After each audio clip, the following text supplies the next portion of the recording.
신년 새해를 맞이해서 이렇게 기쁘고 즐거운 마음으로 우리 사랑하는 성도님들과 또 성가대로 이렇게 하니까 하나님께서 얼마나 기뻐하시겠나 이런 생각을 좀 해봅니다. 오늘 저는 이 시편 57편에 우리가 다 읽었습니다만 사실은 57편 외우기도 쉽습니다. 57편 7절 그게 이제 올해 주제 찬양은 믿음의 고백입니다. 거기에 그 말씀을 통해서 제가 기도하는 가운데 이제 이 주제를 확정했습니다. 안 했어요? 네. 정신이 큰일 났습니다. 오락가락. 그러면 57장 시편 57편 우리 교독하겠습니다. 하나님이여 내게 은혜를 베푸소서 내게 은혜를 베푸소서 내 영혼이 주께로 피하되 주의 날개 그늘 아래에서 이 재앙들이 지나가기까지 피하리이다. 내가 지존하신 하나님께 부르짖으며 곧 나를 위하여 모든 것을 이루시는 하나님께로다. 그가 하늘에서 보내사 나를 삼키려는 자의 비방에서 나를 구원하실지라. 하나님이 그의 인자와 진리를 보내시리로다. 내 영혼이 사자들 가운데서 사느며 내가 불사르는 자들 중에 누웠으니 곧 사람의 아들들 중이야. 그들의 영은 창과 사자요 그들의 영은 날카로운 칼 같도다. 하나님이여 주는 하늘 위에 높이 들리시며 주의 영광이 온 세계 위에 높아지기를 원하나이다. 그들이 내 걸음을 막으려고 문들을 준비하였으니 내 영혼이 억울하도다. 그들이 내 앞에 문더기를 탔으나 자기들이 등심에 빠졌도다. 자, 7절 같이 읽읍시다. 하나님이여 내 마음이 확정되었고 내 마음이 확정되어 싸우니 내가 노래하고 내가 찬송하리니 내 영광아 깰지어다 비파야 수금아 깰지어다 내가 새벽을 깨우리로다. 주여 내가 만민 중에서 주께 감사하며 온 나라 중에서 주를 찬송하리라. 무릇 주의 인자는 커서 하늘에 미치고 주의 진리는 궁창에 이르나이다. 하나님이여 주는 하늘 위에 높이 들리시며 주의 영광이 온 세계 위에 높아지기를 원하십니다. 아멘. 우리 이사야 성경 한 장 더 보겠습니다. 이사야 54장 1절 구약 1034페이지에 있습니다. 이사야 54장 1절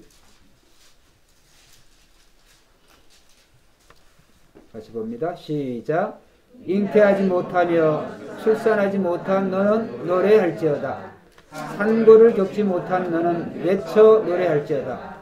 이는 홀로 된 여인의 자식이 남편 있는 자식보다 많음이라. 여호와께서 말씀하셨느니라. 아멘. 예, 오늘 저는 우리 올해의 주제를 찬양은 믿음의 고백입니다 라고 하는 그런 주제로 정했고 이러한 주제로 오늘 말씀을 드리려고 합니다. 이제 목회자가 대부분 그렇겠습니다만 1년의 표를 준비할 때는 한 해 동안 준비를 합니다. 저도 한 해 동안 기도하면서 올해는 어떤 말씀으로 표를 정할까. 그래서 제가 한 7, 8월 정도를 넘어가는데 원래는 이제 찬양은 기도입니다. 이렇게 이제 마음속으로 생각을 했는데 조금 밋밋한 그런 감이 없지 않아 있는데 어느 날 우리 김진호 집사님이 대표 기도를 하시는데 이렇게 얘기를 하셨어요. 찬양은 믿음의 고백입니다. 그래서 옳거니 그래서 제가 수첩에다가 얼른 하나님의 음성인 줄 알고 그렇게 기록을 했습니다. 여러분 오늘 시편 57편은 이 다윗이라고 하는 그 왕이 우리가 잘 알고 있는 대로 하나님께서 인정하시고 칭찬하시는 그런 왕이죠. 그래서 다윗 이새의 아들 다윗을 만나니 내 마음이 기쁘다 만족하다 이렇게 하나님이 말씀하셨습니다. 그런데 그 다윗도 좋은 시절만 있었던 것이 아니고 그 선배 이제 일대왕 그 사울 왕에 의해서 괜히 미움을 사고 그러니 이제 시기와 질투로 이 다윗이 상당히 오랫동안에 쫓겨다니는 도망다니는 그러한 신세 도망자의 신세로 살았습니다.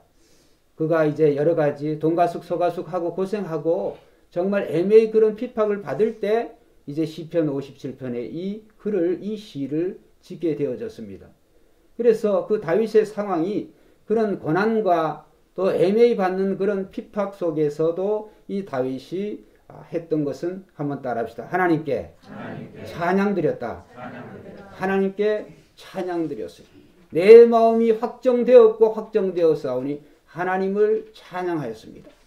여러분, 오늘 우리 새벽기 전 성도님들도 올 한 해 우리의 삶과 우리의 환경이 또 우리의 컨디션이 어떻게 된다고 할지라도 하나님을 찬양하시기를 주의 이름으로 축원드립니다. 그래서 찬양은 믿음의 고백입니다. 믿음이 있는 사람은 찬양을 하게 되어 있어요. 믿음이 없는 사람은 이제 우리가 찬양하기가 꺼려지는 것이죠. 그래서 우리는 이 찬양이 곧 바로 성도의 믿음의 표적인 줄을 알고 또 표식인 줄을 알고 올 한 해는 무엇보다도 찬양을 많이 불러야 되겠습니다. 그래서 이 이사야 성경에 보면 오늘 이 말씀에 보면 이제 우리가 다 읽었습니다만 바벨론 70년 동안에 이스라엘 민족이 이제 종살이 했죠. 나라가 없어졌고 예루살렘 성전은 무참히 파괴되었고 그래서 정말 초라한 70년의 그런 바벨론 그런 포로의 시기에 이사야 선지자가 예언한 말씀이에요. 그 예언한 말씀이 뭐냐 하면 지금 이사야서 54장 그 1절에 나오면 네 가지로 표현해서 이스라엘의 그 상황이 절망적인 그런 상황을 설명을 하는데 뭐라고 하느냐 하면 잉태하지 못한 여인에 대해서 임신하지 못하고 이렇게 나오죠. 그러니까 임신하지 못한 여인, 그 다음에 둘째는 아이를 낳아보지 못한 여인, 그 다음에 해산의 고통을 모르는 여인, 그 다음에 자식을 낳지 못하고 버림받은 과부와 같은 그런 상태가 바로 이스라엘이다. 그래서 새 번역 성경은 이렇게 번역을 했습니다. 임신하지 못하고 아이를 낳지 못한 너는 노래하여라. 해산의 고통을 겪어본 적이 없는 너는 환성을 울리며 소리를 높여라. 아이를 못 낳아 버림받은 여인이 남편과 함께 사는 여인보다 더 많은 자녀를 볼 것이다. 주님이 하신 말씀이다. 이렇게 새 번역 성경은 번역을 했습니다. 여러분, 과연 이렇게 정말 절망적인 상황 속에서도 찬양할 수 있을까요? 노래할 수가 있을까요? 그러나 우리는 노래해야 되는 근본 이유가 하나님이 살아계시기 때문에 우리는 노래해야 될 줄로 믿습니다. 오늘의 절망과 그러한 고통과 어려움이 아무리 많다고 할지라도 우리는 오늘 그 상황을 다스리시고 그 상황을 오늘 우리에게 특별한 이유에서 허락하시는 그 하나님을 찬양할 때 하나님께서는 영광 받으시고 모든 상황에 대해서 이길 힘과 능력을 하나님이 허락하여 주실 줄 믿습니다. 오늘은 실제적인 예에 대해서 이 찬양에서 비롯되어지는 그런 기적들에 대해서 몇 가지를 말씀드리려고 합니다. 우리가 이스라엘 민족에 보면 이제 마지막 시기에 여호사밧이라고 하는 왕이 이제 등장하는데 그가 제위 시절에 이 아람과 모압의 이 연합군들 또 다른 이웃들의 그 국가가 연합군이 이스라엘을 쳐들어왔습니다. 남쪽 유다를 쳐들어왔는데 정말 아찔했습니다. 할 수 있는 것이 아무것도 없었어요. 그럴 때 하나님께서는 또 무명의 선지자를 통하여서 이 여호사밧에게 용기를 줍니다. 하나님의 성가대를 조직해서 그냥 여호와가 하신 일을 보라. 그래서 어느 장소에 너희가 나아가서 하나님을 찬양해라. 그러면 하나님께서 알아서 하시겠다는 거예요. 여러분, 하나님 말씀을 읽어보면은 그냥 여호사밧이 믿음으로 그 말씀에 순종하기만 했어요. 그런데 어떻게 했습니까? 한번 따라합시다. 숨은 복병의 나타나서 승리하게 했다. 숨은 복병이 어떤 건지를 몰라요. 사람인지 아니면 천사인지 아니면 자연적인 뭔지는 모르지만 하나님께서는 이스라엘 군이 아닌 뭔가 특별한 숨은 복병이 나타나서 그 모압과 암몬의 연합군을 정말 하루 저녁에 산송장이 다 되게 했다. 여러분, 그것이 찬양의 위력인 줄로 믿습니다. 그래서 우리는 찬양은 하나님의 이름을 부르는 거예요. 여호와의 이름을 우리가 감사하는 거예요. 그 이름을 부르고 감사할 때 이렇게 하나님께서는 성경에 많은 그런 기적들을 베풀어 주신 것을 알 수가 있습니다. 신약 시대에도 이 바울과 실라가 정말 전도하다가 애매히 그 빌립보 감옥에 갇혀졌습니다. 정말 우리가 감옥에서 찬송한다고 하는 것은 정말 힘든 일이에요. 그런데 이 바울과 실라가 이 감옥에서 수갑을 차고 발에 착고를 채우고 차디찬 그 빌립보 감옥에서 하나님을 찬양할 때 하나님께서는 천사를 통하여서 감옥문을 열리게 하시고 수갑을 풀리게 하시고 착고가 풀어진 줄 믿습니다. 자신들이 한 거는 그냥 찬양한 것밖에 없어요. 근데 사실 그들이 찬양할 수 있는 그런 환경과 여건이 전혀 아니죠. 그런 환경이었지만 하나님의 이름을, 하나님의 성호를 찬양하고 주의 이름을 부를 때 주님께서 그러한 놀라운 능력을 베풀어 주시는 거예요. 여러분, 성경의 역사만 그렇지가 않습니다. 우리가 200년이 넘었습니다만 우리가 이 미국의 이 노예 해방하면은 미국의 16대 대통령 누구예요? 링컨 대통령 우리가 생각할 수가 있잖아요. 링컨 대통령이 잘나가지고 뭐 혼자 어떤 인자함이 있어서 이 노예 운동에 그 남북 전쟁에서 승리한 게 아니에요. 그래서 어제 제가 이 말씀을 준비하는 중에 이 밴드에다가 군바야 말로 군바야 이런 거를 했어요. 이런 노래를 올렸습니다. 그래서 제가 그거는 많이 들어봤는데 군바야가 무슨 말일까 그걸 몰랐어요. 이미 알았지만은 잊어버린 거죠. 근데 그게 이제 흑인 송가예요. 흑인들이 부른 찬양인데 군바야가 우리도 이제 한국에 우리가 영어를 사용할 때 영어가 이제 잘 이렇게 발음이 안 되고 발음을 잘 못하면 콩글리시라 그러죠. 아프리카 콩글리시가 이 군바예요. 그 뭐냐면 come by here. Lord는 뭐냐면 주님 여기에 오세요. 주님 여기에 오세요. 그런 말이에요. 여기 오소서 내 주여. 그래서 이제 우리 찬송이 여기 오소서 내 주여 여기 오소서 내 주여 이렇게 부르죠. 근데 그것을 군바야 말로 군바야 이렇게 그걸 여러 번역으로 내가 주님을 부르고 있습니다. 내가 주님께 찬양하고 있습니다. 여기 오소서. 내가 지금 탄식하고 있습니다. 주님 여기 오소서. 대부분의 그 흑인들이 조직된 그 교회 영상들을 제가 어제 쭉 봤어요. 너무 같은 찬양인데도 은혜가 되더라고요. 그건 특별한 악기도 없고 그런 어떤 아카펠라로 하는데 너무나 그래서 눈물을 제가 흘리면서 그 영상을 봤습니다. 여러분, 찬양은 놀라운 능력을 가져오는데 바로 남북전쟁의 이 군바야가 이 찬양이 남북전쟁에 승리하는 일조를 했어요. 할렐루야. 역사가 그것을 증명하고 있습니다. 여러분, 남북전쟁 때 이 흑인들이 어떤 삶을 살았을까요? 교회에 가서도 이 백인과 흑인이 함께 하지를 못했어요. 버스를 타도 이 교통수단을 타도 그들이 함께 하지를 못했어요. 식당에 밥을 먹어도 함께 하지를 못했어요. 그렇게 압박과 서름에 그렇게 인종차별을 받아가면서도 그들이 부른 찬송이 이 군바야 내 주여 여기 오소서. 지금 우리의 삶이 고단합니다. 힘듭니다. 찬양할 수밖에 없습니다. 기도할 수밖에 없습니다.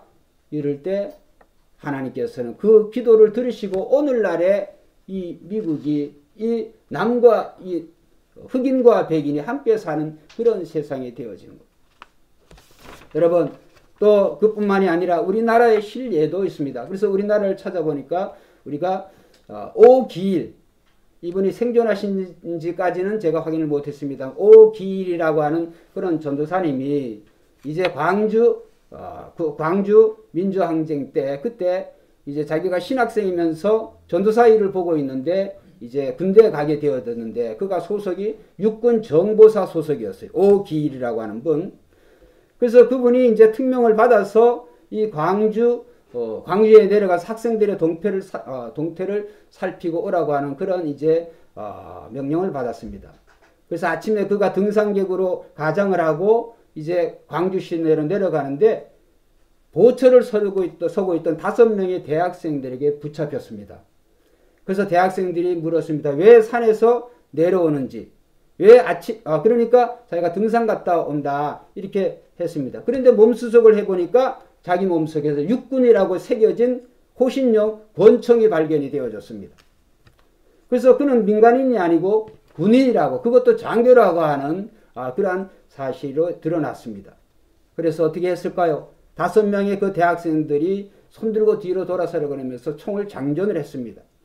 그래서 방아쇠를 막 당기기 직전에 384장 이 찬양을 이 오기일 전도사님이 불렀습니다. 그게 뭐냐면 나의 갈 길 다가도록 예수 인도하시니 내 주 안에 있는 국률 어찌 의심하리요. 믿음으로 사는 자는 하늘 위로 받겠네. 무슨 일을 만나든지 만사형통하리라. 그때 대학생 한 명이 너 예수 믿냐? 이렇게 물었습니다. 예, 나는 신학생 전도사입니다. 그리고 그가 무릎을 꿇고 학생들에게 용서를 빌었습니다. 그때 한 명의 학생이 이렇게 말했습니다. 나도 예수 믿는 사람인데 하나님의 종을 죽일 수는 없습니다. 그래서 보내주라고 그가 강력히 그렇게 얘기해서 4명의 그 대학생들이 그를 살려주었습니다. 그래서 그는 오기일 전도사님, 그가 부른 이 384장 이 찬송 때문에 그는 살아났습니다. 여러분, 5명 중에 한 사람이 예수를 믿었던 거죠. 그러니까 그 당시가 이 광주 민주항쟁 때 그때 기독교의 분포를 보니까 이제 우리가 복음화 비율이 20%였어요. 20%. 전 국민의 20%. 그러니까 5명 중에 한 사람이 예수 믿었던 거죠. 어떻게 보면 민족 복음화 20%의 큰 혜택을 받았다. 이렇게 할 수가 있습니다. 여러분, 찬양은 우리를 위기에서 건지시는 구원의 열쇠인 줄로 믿습니다. 인생의 위기를 만나면 한번 따라합시다. 찬양합시다. 인생의 위기를 만나면 찬양해야 됩니다. 왜냐하면 하나님이 지켜주실 것이기 때문에 그렇습니다. 오늘 우리가 기적을 보고 싶습니까? 이 답답하고 괴롭고 절망적인 현실에서 벗어나고 싶습니까? 지금 노래하십시오. 내일이 아니라 지금 노래하시고 지금 찬송하십시오. 찬양하면 기적이 일어납니다. 찾아가면 능력이 임합니다. 찬양하면 절망의 밤이 바뀌어서 찬란한 희망의 아침으로 바뀌어집니다.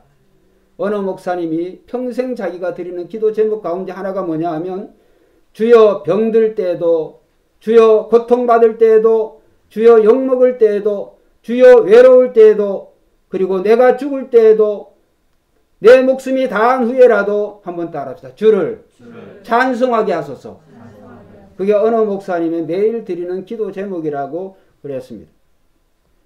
여러분, 우리가 D.L. 무디 목사님 아시죠? 미국의 이 대부흥 강사인 이 D.L. 무디 목사님이 이제 무디 목사님이 설교하면 옆에서 찬양으로 정말 이렇게 함께 동역자로 돕던 생키라고 하는, 그래서 생키 그분이 부른 여러 찬송가가 있는데 우리가 569장 선한 목자 되신 우리 주, 그거 생키가 무디 목사님의 그 파트너 생키가 미국의 대부흥식에 지은 작곡한 찬양입니다. 그래서 이 생키가 배를 타고 여행을 하고 있었습니다. 그런데 신문에서 그의 얼굴을 본 사람들이 그를 알아보고 그분의 작곡인 선한 목자 되신 우리 주여를 한번 불러달라고 했습니다. 그래서 생키가 그 찬양을 부르기를 마치자 한 사람이 다가왔습니다. 잘 들어보세요. 생키 선생님, 혹시 남북전쟁 당시에 북군으로 참전한 적이 없습니까? 그러니까 네, 있었습니다. 저는 그때 남군으로 참전을 해서 당신을 본 적이 있습니다. 당신은 북군의 파란 군복을 입고 있었지요? 그러니까 그렇습니다. 그날 밤이 만월이었는데, 즉 달이 꽉 찬 그런 만월이었는데 당신은 제 사정거리 안에 있었습니다. 제가 당신을 겨냥해서 방아쇠를 막 당기려고 하는데 당신이 찬양을, 노래를 부르기 시작했습니다. 오늘 밤에 부른 바로 이 찬송 선한 목자 되신 우리 주여. 그런데 그 찬양은 제 어머니께서 제일 좋아하시던 찬양이었습니다. 당신이 예수 믿는 사람이라는 것을 알게 되니까 저는 도저히 당신을 쏠 수 없었습니다. 생키는 너무 감격하여서 옛날 자기 적을 힘껏 껴안았습니다. 그리고 시편 28편 7절에 그가 이렇게 고백을 했습니다. 여호와는 나의 힘이요 나의 방패시라 내 마음이 그를 의지하니 그가 나를 도왔도다. 그러므로 나의 마음이 크게 기뻐하고 내 노래로 그를 찬양하나이다. 아멘. 여러분 9.11 사태 때 저는 미국에 있었습니다. 9.11 쌍둥이 빌딩이 그 옆에 산 건 아니지만 그 무너지는 현장을 그 TV에서 직접적으로 목격을 했죠. 그런데 이제 중요한 것은 그 9.11 일어나 다 죽은 게 아니에요. 그 정말 100층이 넘는 그런 트윈타워가 무너졌지만 구조된 사람들이, 살은 사람들이 있습니다. 근데 살은 사람들을 어떻게 이제 수색 작업을 하느냐 하면 우리나라에도 이제 삼풍백화점 했을 때도 아마 그런 식으로 또 건물이 무너지면 그런 식으로 한다고 그래요. 뭐냐 하면 이 소방대원이나 9.11 그 구조대원들이 소리를 듣는 거예요. 근데 소리가 우리가 뭐 건강하면 뭐 나 여기 있습니다. 나 좀 살려주세요. 도와주세요. 이렇게 말할 수 있지만 다친 사람이 무슨 소리를 낼 수 있겠어요. 그래서 그분들이 할 수 있는 거는 두드리는 거예요. 어떤 소리를 내가 여기 있다고 하는 걸 알리는 거예요. 똑똑똑 똑똑똑똑 하는 거예요. 여러분 소리를 낸 사람은 사는 거예요. 그래서 건물이 무너지면 제일 먼저 동원하는 장비가 소리, 그 소리에 민감하게 캐치하는 그 장비를 제일 먼저 동원한다고 그래요. 여러분 그 똑똑똑똑 소리는 뭘까요? 저는 성도의 찬양이라고 믿습니다. 우리의 삶이 어떤 고난과 어떤 재난 속에 있다 할지라도 똑똑 소리를 내시기를 바랍니다. 그 소리는 바로 성도가 부르는 찬양이에요. 여러분 그래서 새벽교회 좋은 성도님들 올 한 해 동안에 우리가 이저런 여러 가지 또 일을 우리가 개인적으로 또 우리가 다 겪게 되겠지만 그러한 상황 속에서 하나님의 이름을 부르고 주의 이름을 찬양하면 우리가 하나님께서 정말 그 성도의 탄식과 기도를 들으시고 하나님께서 해결해 주실 줄로 믿습니다. 때로는 우리가 기도할 기분이 아닐 수도 있습니다. 찬송할 기분이 아닐 수도 있습니다. 그런데 그런 상황일수록 기분에 좌우되지 말고 한번 따라합시다. 믿음으로 찬송합시다. 내 기분에 따라서 찬송을 하고 안 하고가 아니라 믿음으로 찬양을 하면 하나님께서 그 기도를 들으시고 놀라운 능력으로 놀라운 기적으로 우리에게 갚아주시는 것입니다. 그래서 2022년 올 한 해 동안에 우리 새벽교회 좋은 성도님들은 무엇보다도 뭐요? 찬양은 뭐요? 김진호 집사는 왜 안 해요? 김진호 집사 때문에 이거 정한 건데. 자, 우리 김진호 집사 대표로 큰 소리 한번 해봐. 시작! 찬양은 믿음의 고백입니다. 할렐루야! 찬양은 믿음의 고백입니다. 우리가 찬양은 정말 불러도 우리가 하나님이 영광 받으시는, 여러분 우리가 찬양 드릴 때 뭐 믿음이 있거나 없거나 찬양 드리기는 쉬워요. 그래서 그러한 찬양조차도 못한다고 한다면 우리는 그 무너진 건물 잔해 속에서 똑똑 소리조차 안 하는 사람, 포기하는, 그러면 죽는 거죠. 여러분 그러나 찬양은 일방적인 겁니다. 찬양은 우리의 성도의 그 믿음의 증표로서 우리가 찬양을 자주 할 때 찬양하는 사람이 될 수가 있어요. 기도도 자꾸 하면 기도하는 사람이 되어지는 거예요. 성경도 자꾸 읽으면 성경의 사람이 되어지는 거예요. 여러분 그렇기 때문에 찬양을 많이 부르셔서 올 한 해는 우리 모두가 새벽교회 전 성도님들이 놀라운 그런 기적과 이적을 경험하는 여러분과 저가 되시기를 주의 이름으로 축원드립니다. 기도드리겠습니다.